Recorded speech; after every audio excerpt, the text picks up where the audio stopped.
No dia 1º de junho de 2019, Tracy Smith, uma mãe e seu filho embarcaram em uma caminhada no Nelson Lakes National Park, uma região notoriamente perigosa durante os meses de inverno. Após encontrar alguns outros caminhantes pelo caminho, eles decidiram mudar seu destino. Mas essa escolha foi um erro fatal.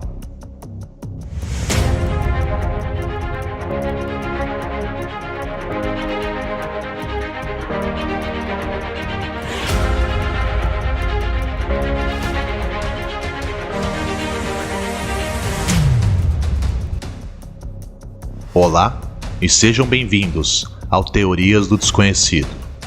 No dia 1º de junho de 2019, mãe e filho partiram para caminhar no Parque Nacional Nelson Lakes, uma área conhecida por ser perigosa nos meses de inverno.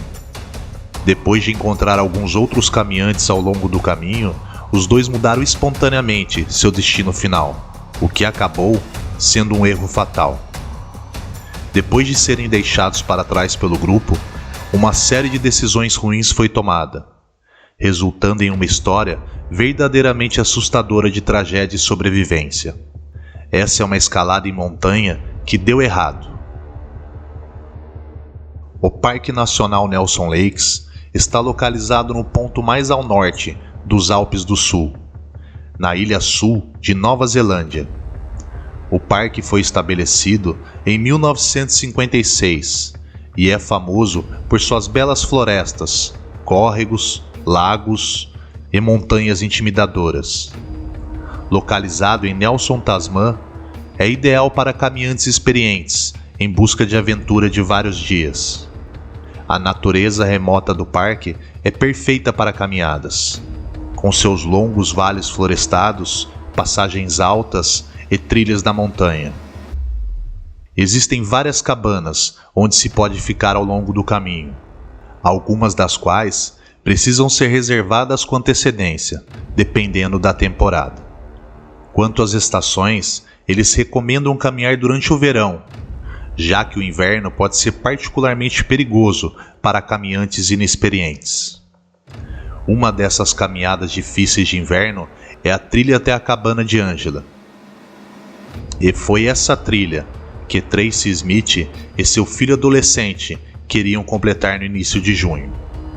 Tracy e seu filho de 15 anos amavam atividades ao ar livre e frequentemente caminhavam juntos na Nova Zelândia e no exterior.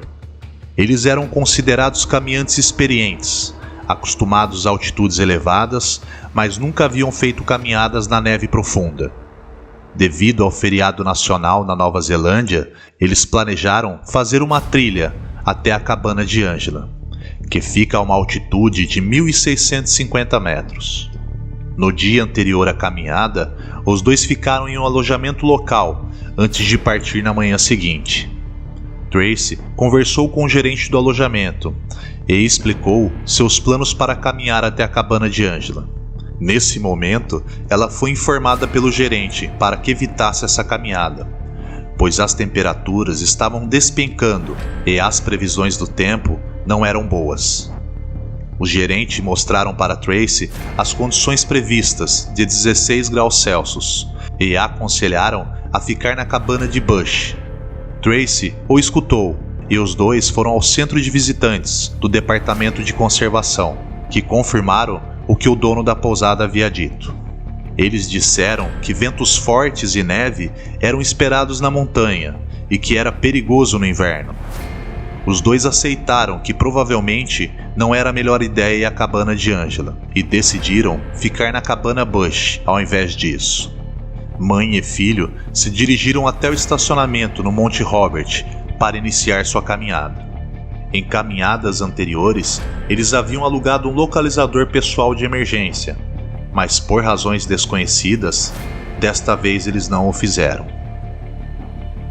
Quando chegaram ao estacionamento do Monte Robert, encontraram um grande grupo de pessoas que planejavam caminhar até a cabana de Angela pelo caminho mais seguro de Speargrass, ao invés da crista de Robert.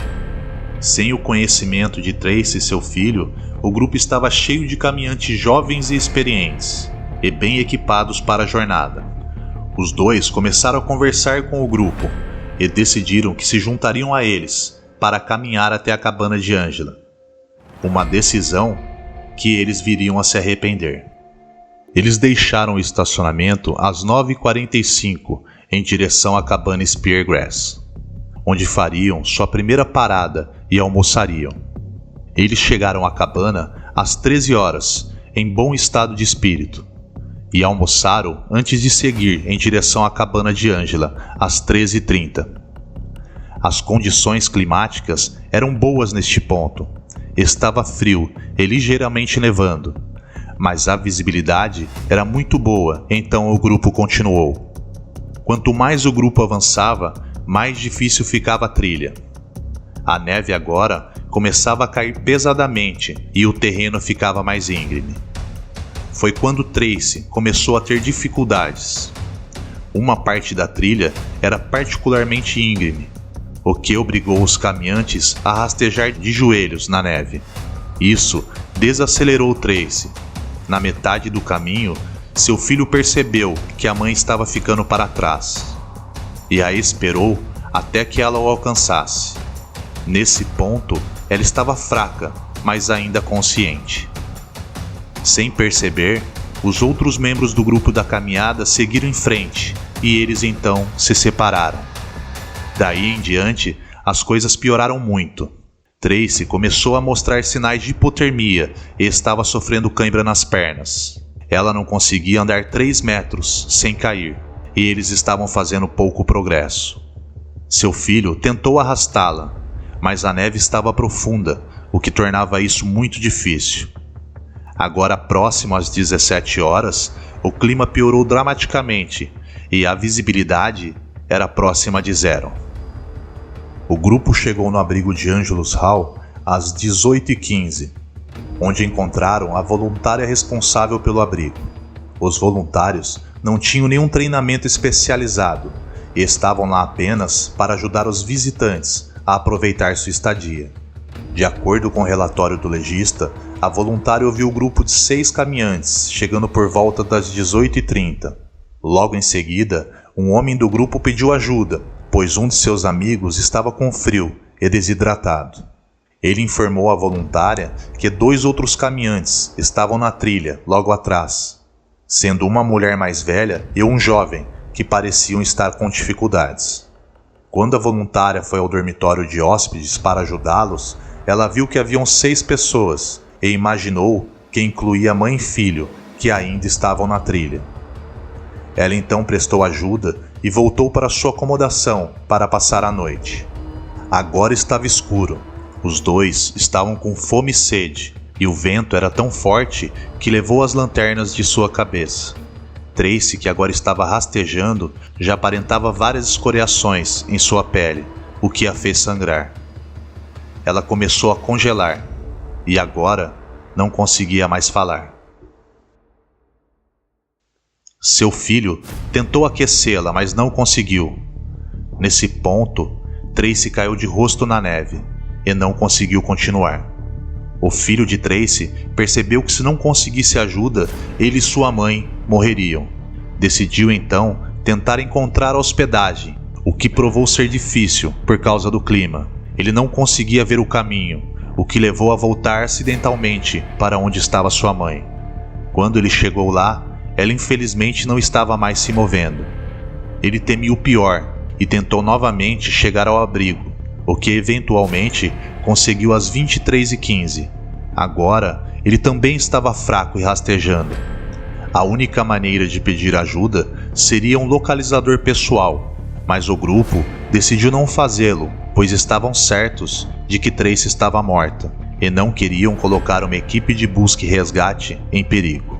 Eles esperaram até a manhã seguinte, às 8h45 da manhã, quando entraram em contato com a base no acampamento. Na mesma hora, enviaram um helicóptero junto com uma equipe de resgate.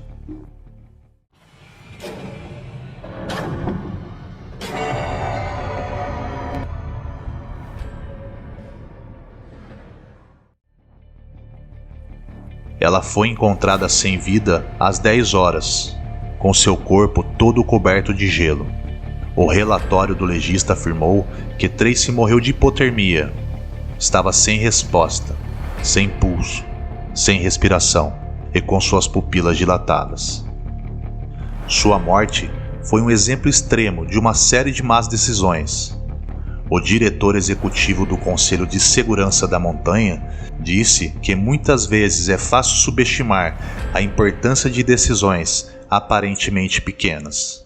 Existem muitas coisas pequenas que podem ser facilmente ignoradas, e quando combinadas, cada uma dessas coisas aumenta a gravidade da situação. O primeiro erro foi não trazer um dispositivo de localização pessoal, que poderia ter alertado uma equipe de resgate quando as coisas começaram a piorar.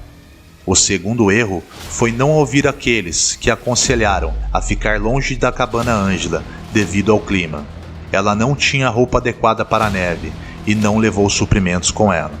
Quando os sinais de alerta começaram a aparecer, mãe e filho deveriam ter retornado para o ponto de onde haviam saído, mas eles falharam em fazê-lo.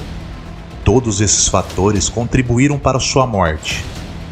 Os investigadores não culpam o grupo por não ativar seu dispositivo de localização pessoal, pois acreditam que suas preocupações em colocar os outros em riscos eram válidas. Afinal, o clima era horrível.